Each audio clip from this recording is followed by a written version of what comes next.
This is my top three favorite conspiracy theories. Conspiracy theories always enraptured me from the days of my youth. As I grew older, however, I learned that many were simply not based in fact.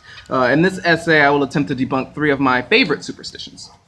The first one is quite famous in America and around the world, white supremacy. Now, the conspiracy theory asserts that humans from countries in the European area carried out vicious atrocities in the name of superiority, inflicting religious, economic, and political systems of indoctrination and exploitation. Their evidence is the British Empire, history of white humans in the Eastern and Western hemispheres, and most laws relating to the control of the flow of people, whether they be external minorities trying to escape persecution or internal minorities trying to escape persecution. In America, that would be every U.S. president's policies, especially in terms of Native Americans and the Negroes. And this one is easy enough to debunk. If white people held historical or institutional power of some sort, they would occupy the majority of political levels, as well as be the face of every cultural achievement. Now, if that were true, it would not be because of power they held, crafted, or inherited, but by lack of merit on behalf of people controlled by empowered white people, which again don't exist. Just look at the presidency. Barack Obama, recent president, was colored. The powers given to the colored races would be 8 years of control, which would create a world of equality. That's evidenced by his Nobel Peace Prize in that regard. There's 8-year-olds who, until very recently, only knew a world with a colored man in the White House. So, and parents listen to their children. Therefore, if an 8-year-old child tells their racist elders that they like colored people, the empathetic response of these people will awaken their humanity in every case, enough cases to create a shield of sort of liberal whites consumed by guilt. They even have evidence of this, the truth, in that liberal party, the Democrats, which I may add is where the colored hero, the party of the colored hero, the Democrats. Their legacy is the eternal gratitude of the coloreds that they rescued. And yes, colored is the intersectional term for non-whites. They belong to the monolithic party, the people of color, and they all fight for each other's rights in all cases and with as much power as they can. Now, my second favorite top conspiracy theory is patriarchy. Now, this one is popular amongst those of the feminine persuasion, but not unseen among a few socialist nutjobs and the sexual deviants.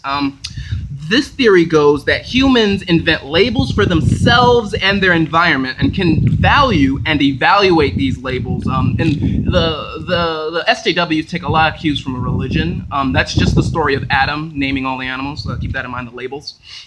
But in this case, much like with the free market and evolutionary biology, more valuable labels become dominant and then use their dominance to control resources. The politician for the laws, the scientists for the science, the alphas for the sex, the alpha males, and so on. They suggest that those seen as male leverage physical, economic, and political advantage in enough numbers as to craft a narrative that benefits them, possibly harming themselves and others. Another simple one to debunk. Men are good, okay? Maybe not always, but intrinsically. I mean, when God made man, he must have been perfect enough not to do that, That's a dick move, assuming men, and therefore everyone else, is selfish by default. That's a dick move. That is sexist. It's a dick move. That sort of thing would have to be evidence, like kids needing to be taught morals like sharing. And even if such power imbalances existed, who knows? Maybe they were asking for it. Black people couldn't really speak English, so those pleas for freedom and equality don't really count. Has to do with language and doublethink. If doublethink is real and a no can be misunderstood to be a yes, then some yeses would be no's. So yes on civil rights may, by the SJW's own admission, be a valid no on civil rights. And if they can vote away their own freedom, it proves nothing wrong with the voting system that maybe they shouldn't, maybe it proves that they shouldn't be able to vote at all. They should at least lose their right to vote at higher rates, perhaps in some sort of prison system tied with the education and economic systems. Maybe high grades equal high money. You can start by giving boys higher grades for equal work and deflate the value of equal grade for things like wrong gender, wrong race, wrong attitude about gender or race, and so on. Now, if all of that were true, then the conspiracy theory would be less far-fetched. But again, Yeah, cute idea, feminist, but you kind of missed me with that bitch shit. And finally, my third favorite conspiracy theory is global warming. The liberal cultists have that. It's their theme. The liberal change. They want to change public policy, change your mind. It's just conspiracy thought. Now, breathe out. That warm stuff is carbon dioxide. Supposedly, the biochemical and industrial activity living things engage in, from metabolism to hunting to jobs of all things, it's schizophrenic, I know, all produce a net release of carbon, whether it be the carbon dioxide in your lungs or the carbon monoxide from your car to whatever gets released when we burn things. The enemy is carbon. Liberals are religious about that. Carbon has 6 electrons, 6 protons, 6 neutrons, and just as you know, 666, Judeo-Christian propaganda. I mean, use science, people. Neutrons are protons plus electrons. The arrangement of the densities in an atom is not an indication of the number of units if one unit is a compound of the other units. They're either all leptonic or all baryonic. You can't count your electrons and your protons. Why not count the photons too? Or maybe get good and practice real science. Count quarks with your electrons, bitch. And also, heat comes from the sun, not from Earth.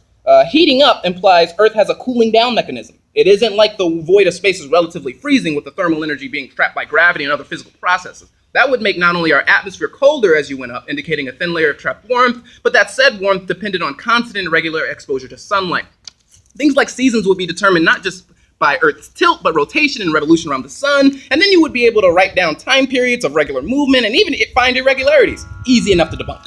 I just said it, regularity. If it heats up, it cools down. And if it heats up a lot, like after a meteor, volcanic eruption, or any negligible effect of humanity, it will see an equal and opposite decrease. That means your range insulates you. If it can't get too hot, it can't get too cold. And the cold is also evidence it was never getting hotter. Maybe. Well, that's my top 3 conspiracy theories and how to debunk them. I hope I'm not too high.